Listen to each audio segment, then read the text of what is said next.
watching. It's Freq Nasty, and you're watching Humvee TV. Let's see what your fans had to ask you, man. Okay. Now you have not seen this. This is not like a magic trick or something. We have not met before.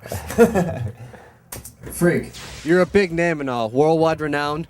Of all the places you could be right now, why'd you choose Humboldt? First question. Okay, what was his name? His name? Alistair. Alistair. Why Humboldt?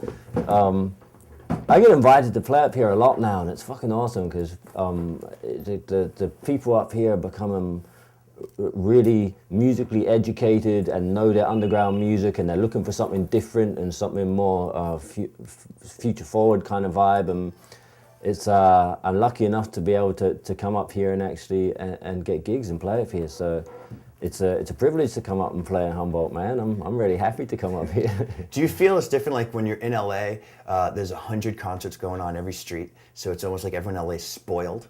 And then when you come up to Humboldt, it's like, we've been waiting for this. Yeah, Do you feel that? Yeah, people want to rave. It's great, man. I mean, I play in places all over the world like that, where maybe in London or New York or LA or the big cities in Europe, people kind of had so much that they're I wouldn't say jaded, but they just got spoiled for choice, And when you come to places like this, people want to go out and have a good time, and they're not afraid to throw down. They're not afraid to throw down and party. Yeah, and I think that makes a big difference because you have that raw enthusiasm, and it reminds me of when people first started going out and raving, and the music was new and exciting, and there wasn't this thing like, oh, I've been there, heard that before, People just want some crazy shit, and they want to have a good time, and the attitude in this place is awesome as well. People come out and they just everyone knows each other a bit, and they chill and they party, and I haven't seen any problems out here. It's wicked. So that's why Humboldt's an awesome place. The people are great, and people want to have a good time and listen to good music. So you were just mentioning about your music. Remember, we were speaking earlier, and you said when you started doing that particular side of the music, you really heard a lot of people. You played it at Burning Man. It was one Burning Man show that you guys started really hearing that sound progress in other artists, and then that's when you decided to take the next step, and that's where you're going with the current sound that we heard at Nocturnum last night. Yeah, just trying to play. I mean, people heard dubstep's obviously big here, and it's big all over the world really now.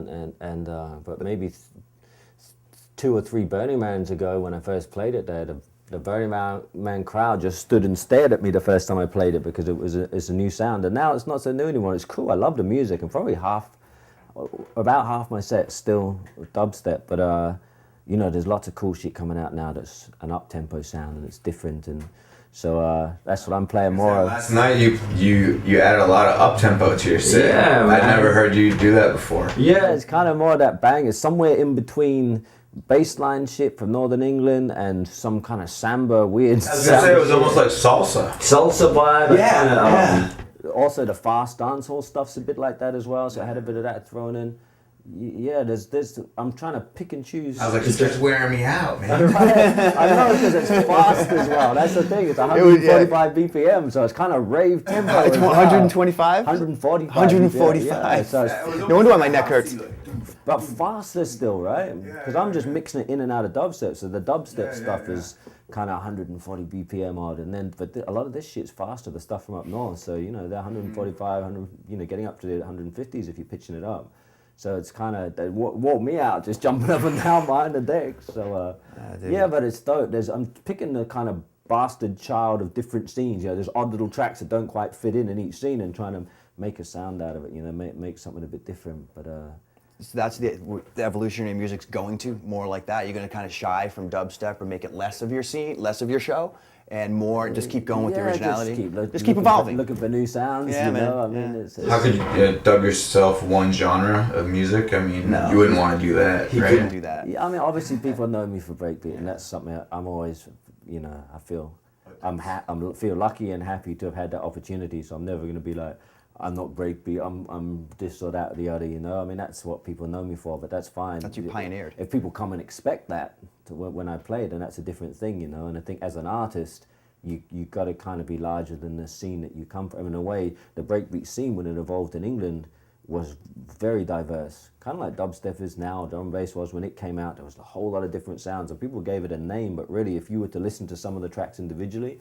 you go, where's this coherent sound in this? It still all sounds. You don't know what genre diverse. is genre. It's so hard to describe in every genre of music. There's subdivisions and subdivisions of the subdivisions. Exactly. And, Crazy. It all was derived from a root source, right? Yeah, totally. So I'm not genre specific in that way. For me, I guess it's bass, just bass music, good bass music, you know. Every one of your CDs seems different to me, totally. Yeah, I try to just keep pushing forward because there's so much good music coming out all the time as well, you know. And first of all, as an artist, you can hear other stuff and you take that into account. And the other thing is you just got to keep moving forward yourself, you know, just to keep it interesting. If it's your life, it's like anything, like what you guys do, you know. Yeah. So, yeah. Exactly. Like this interview right now, it's the first time we've tried asking fans, you know, this is the debut of having someone in our studio too. So, man, what a good first guest. Right on. Let's move on with these questions here. Indeed. Hey, Freq, I just want to know, man, if you can party with any DJ and perform one night anywhere in the world, what DJ would it be with and where would you party?